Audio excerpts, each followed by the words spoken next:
The Cheque Casher, Herb Walters, back on camera, which means you must be doing something relevant in racing because we haven't talked in forever. You've been gone a minute. A bit of a hiatus, what, 2-3 years? How long have you been gone for? 2013 was the last year I ran. Wow. So it would be 3 years. It would have been 3 years had you not bought something new. Bring me up to speed, my man. What's going on this season? This year, well, over the winter time, we decided we talked to Mike Brown after the whole deal went down with Lane's car. So we decided to buy the 46 car Zardo, and we're going to give her another go this year. So you're back in the Super Stock division, which is really where you've always felt at home. I know that you had to try late model. You know, you had to give it a go. It didn't work out the way you wanted it to, but to be back in a Super Stock, you got to be so excited to be back in the division where you've raced, 95% of your career. Yeah, oh, for sure. We decided to try the late model thing. We want to try to get our feet wet. Definitely was the wrong choice that we made. Yeah, we feel more comfortable in the Super Stock. We talked to Tom about it when we were thinking about buying a new car, and he said, just stay with what you know. That's pretty much the best thing you can do. So are we able to put the band back together, or what? Like, is it the old crew? Is it a new crew? What's going on? We're working on it. We're still working on it. I got a couple guys are back on board. Tim and Matt are coming back. Don't know about anybody else yet. Still trying to find a full-time spotter for this year. So we're just going to kind of try to put the word out and see if we can find anything. So there's a spotter watching this video right now. They should hit you up on Facebook then? Oh, for sure. I mean, this is huge. And the Super Stock division is alive right now, man. It's as good now as it's ever been. You must just be hearing all the rumors about who's coming out and seeing the rookies building new cars. You must just be chomping at the bit to get back on the racetrack. Oh, for sure. Like I was talking to Steve earlier when I was over at the Sunset booth, and they were saying they had 6 cars registered yesterday alone, brand new cars. So this field is probably going to be outrageous this year. I mean, how difficult was it to sort of sit on the sidelines and watch everybody else go to work and know that even if you wanted to be out there, you couldn't. You weren't. You didn't have a car.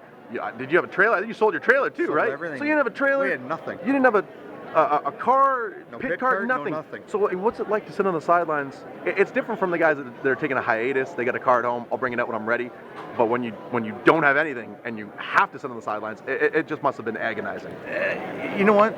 The first year wasn't too bad. It was all right. At least I was still at the track helping Tom.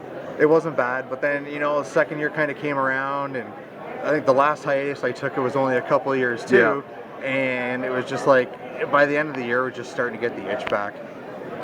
So you're coming back now. Have things changed a little bit in the Super Stock division? Do you kind of feel like you need to get yourself up to speed again? I definitely know I'm going to have to probably knock the rust off. I'm kind of hoping that my year this year is going to went the way 2012 went at the start of that year, after we took a couple of years off, came back, won a whole bunch of good races, won the chase race at Peterborough. I think we won 4 out of the first 6 features at Sunset. But this division, I don't know what it's going to be like. You're going to have a lot of new cars. A lot of guys are coming off of strong finishes last year. You're going to have Trayton and Caden's car. Yeah. For sure. That's going to be wild. It may take him a night or two to, get used to her, but I think he's going to be one to beat. Matt Bentley, I don't even want to say about Matt, he was the best Super Stock racer in the province through the last month. Oh, it was amazing. And I honestly think that he is probably going to be the pick for this year. He's going to be ludicrously tough to beat. So let's say we're getting 30 cars every night. I mean, that's going to make finishing top 5 in points a difficult proposition. How important, how imperative is it going to be for you to get a good start through the first, let's say, 5 starts of the year?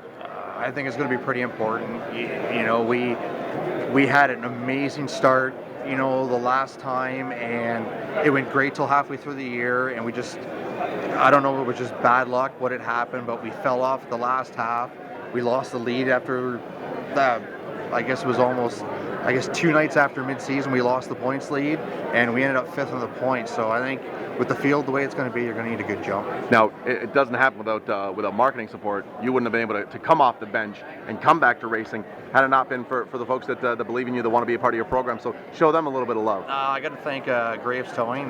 Just came on board this year. New work, new sponsorship. Got to thank Mason Haulage Limited and Top Shop Auto Base Supplies. I'm so excited to have you back, dude. I can't wait to see what you have in store. It's going to be awesome. All the best in 2016. I'm positive we'll check back in with you before practice day. For sure. The Cheque Casher, Herb Walters, back in a Super Stock at Sunset Speedway.